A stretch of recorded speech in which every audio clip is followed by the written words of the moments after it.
Alright everybody, this is gradient painting part 1. Now please, bear with me. I'm going to be making a gradient of tints today.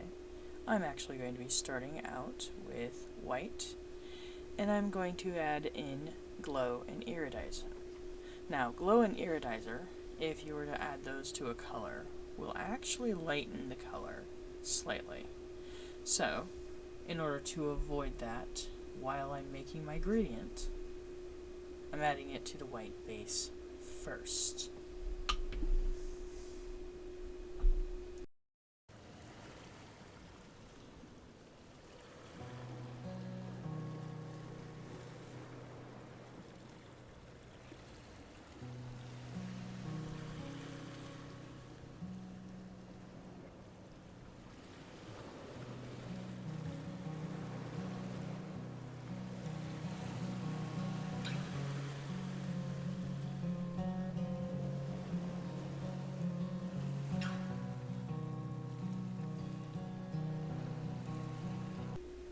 Now, for this gradient, I have actually decided to use purple.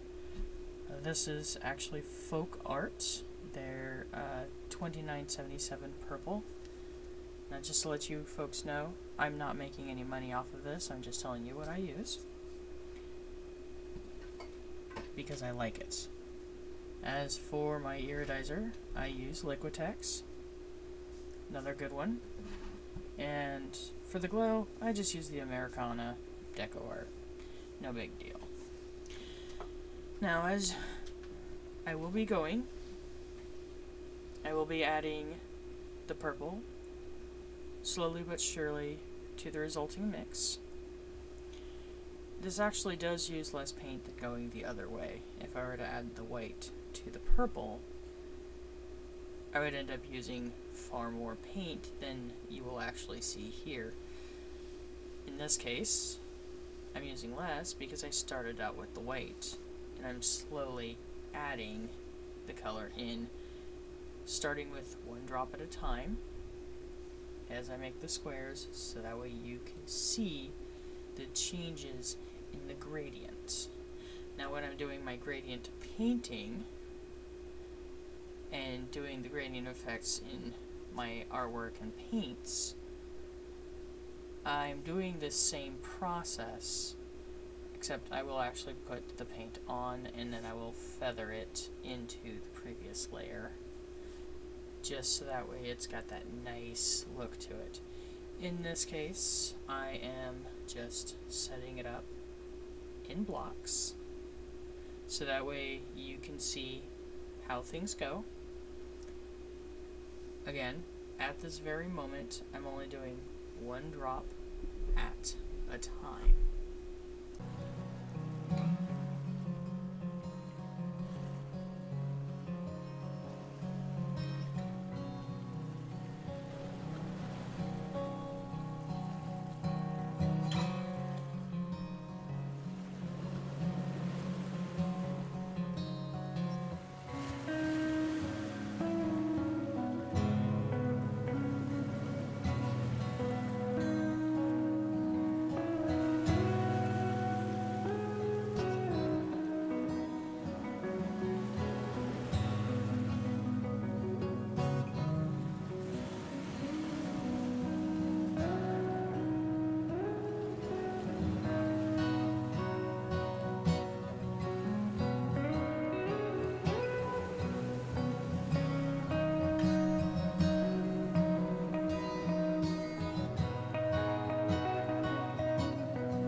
at about this point, I have ran out of room because I was making the squares for this gradient to be large and robust, so that way it's easy to see on the camera in the video. So as I go with the extra squares, I'm adding an extra line below the 5, so that way the eye can better see the gradient changes. So far, I'm still only doing one drop at a time.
Now at about this point, I'm actually using 2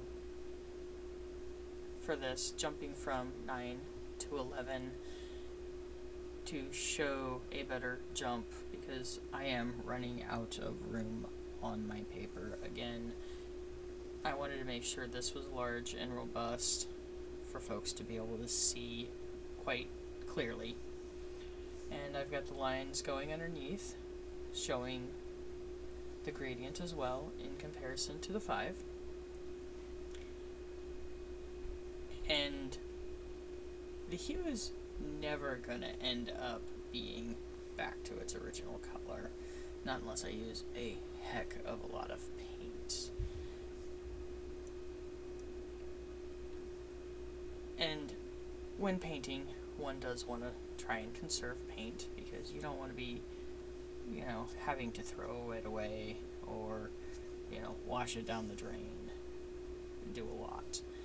after I made this video, I actually took the extra paint that was left over and used it to test out a couple of techniques I've been wanting to try and just have some fun with it. I'm always practicing my painting. I'm always practicing what I do because that's necessary in order to keep the skills sharp.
Now, we are getting rather close to the end of this video, and I did have a moment where more paint came out than anticipated.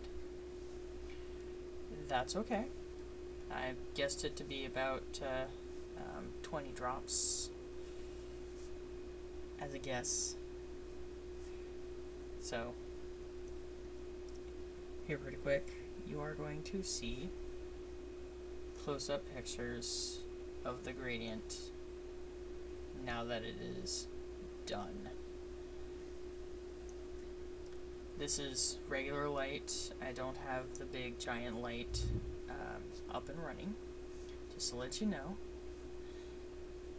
I wanted folks to be able to kind of see what it would look like without having the heavy bright lights that I tend to have with my artwork. There's a close-up of that line underneath the 5-drop square, so that way you can kind of see, yes, it indeed does, shift gently. And with dry brushing techniques and feathering techniques and painting, you can actually layer and overlap and without having harsh lines. So, nice little mini lesson. Make all the art professors absolutely upset with me while breaking it down for you guys. If you like what you saw today, like and subscribe. You'll get to see more of this. Till then, have a great night. Later.